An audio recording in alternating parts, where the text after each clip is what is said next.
a great pleasure to be here. I'm going to read some poems from the book, No Recipe, which I have with me, and some new poems. I'll start with a poem called Camper. About 10 years ago, my wife and I sold our restaurant and our business in Moycullen in County Galway, and we bought a camper van and we went away for a year. This was the first poem I wrote on that trip, called Camper. 3 weeks on the road, blunted edges sharpen into angles. Horizons exhibit what they used to hide. Finally, I see the point. Somewhere beyond routine, I find a stranger, reputed but unknown, traits consistent with my own. He carries the smell of oceans, an unrespectable beard, speckled with the salt of years blown in on opinionated winds. Hampered by honesty, the new view, he writes cryptic postcards to friends.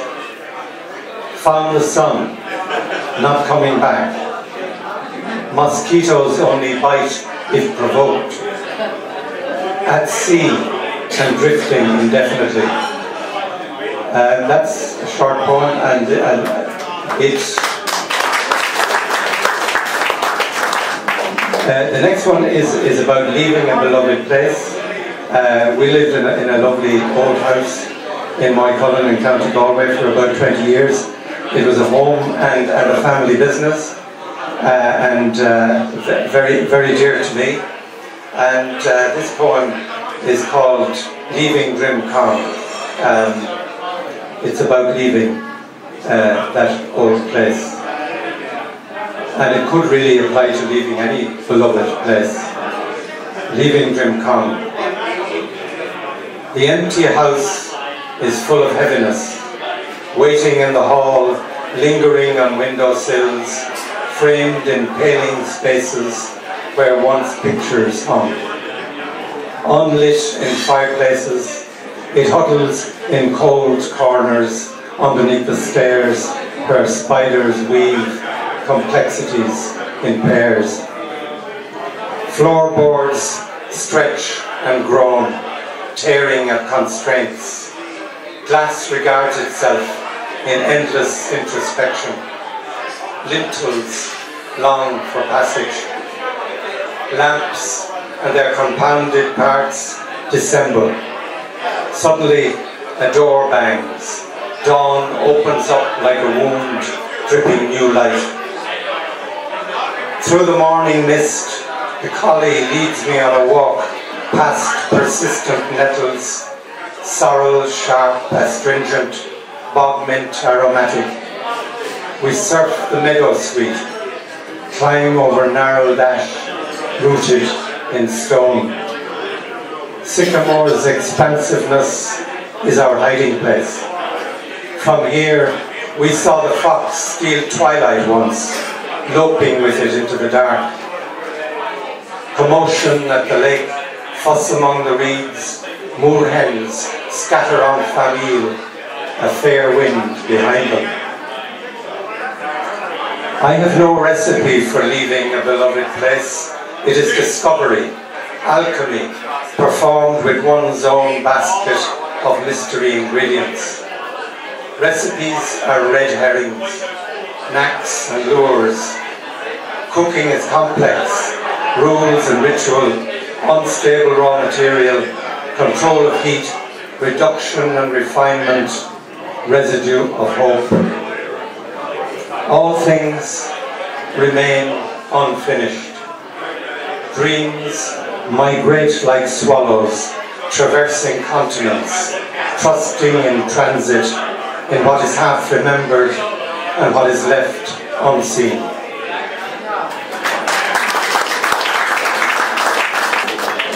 On my last trip to that part of the world, my wife and I went to Sarajevo, which is about 5 hours car journey from where we normally go, and we had a very remarkable and memorable experience in the company of two brothers who had survived the the war and the siege of Sarajevo in the 90s, and this is a kind of a prose poem as a result of that visit.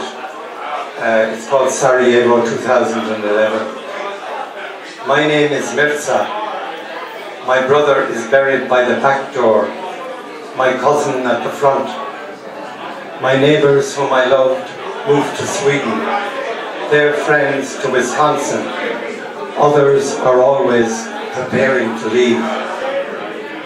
When winter winds blow down from the mountain, our house shakes, my body shakes, my heart pounds because it remembers the pounding of the guns, mortars and grenades. Bang, bang, bang. How can I forget when my father speaks no more? He finds silence forgiving and watches TV. He believed in the future the communists promised. Some want to return to old certainties, people in the next street we used to meet at festival time, families celebrating together. Now we don't see each other. There is no society except religion whose purpose is separation, the competition of prayers.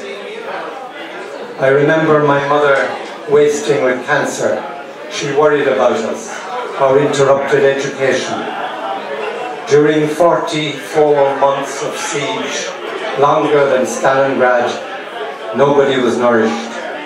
Maybe she died from bad canned food and too much worry. She is more alive to me in death than in life. Now we try to leave the past behind, invent a distance where talk of war and everything about it is taboo. To let our government in triplicate, ethnic percentages, not persons, rule.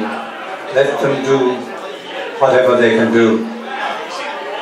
Too many cooks make bitter soup. Of course, I can amble down to the Bosniak Institute, read about myself and my compatriots, our uncensored memory recorded in 150,000 books, or look at the priceless paintings of Mersad Belber, or sit outside on Bashkashia with a Turkish coffee, take a tram and see the faces passing on the street. They seem no different to mine. I asked my father, why did he have me? I won't have children. I have no country for them. I saw my friend blown to bits because he cycled downhill faster than I recognized his severed left leg, bloody in his favourite runners. He was a good footballer. Our soccer fields have been made into cemeteries. Call me a victim, that is what I am. Post-traumatic stress, you say? Post? No. What I feel is current, a current running through me now. What can I do? There is an old saying, dogs bark and caravans pass by. When the war comes again, I will emigrate.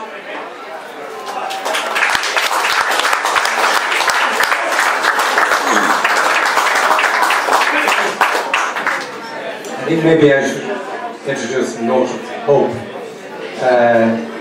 This is a more recent poem, and it's about where I live, really, close to Oughterard, in County Galway, in a lovely rural pastoral area, and it's called In the Hopeful Morning.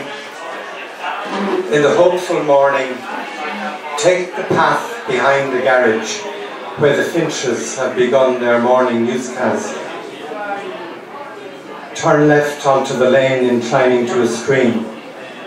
You might sit for a minute on the bridge, witness to the gibbering commentary, water rushing to appointments at the lake. Trace a while the defunct Clifton railway line, a penitence of bramble and furze. Walk on between the hedgerows where the road narrows, ditches closing ranks, around a quorum of blackthorn, wild rose, holly, their distinctive statements. It will probably rain, first to the rhythm of your pulse beat, fading to soft insistence as you ponder shelter or retreat. If it's only a shower, you may carry on to the glistening prosperity of fields, grazing ponies who lift their heads and gaze, attributing mystery to the day. You may think that in the clarity of field and rain and hedgerow, you yourself are mystery, but for the swoop of spitfiring swallows. Rain clears in deference to sunlight, a hill invents itself in scattering clouds, and you may feel a loosening as from a drug or alcohol. You may see yourself as someone glad to be with you, bringing you to whom you wish you were.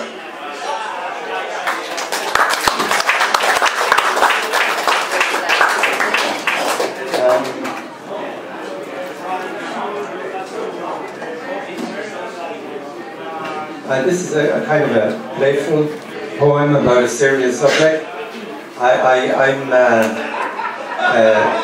suffer from a disease called emphysema, and this is my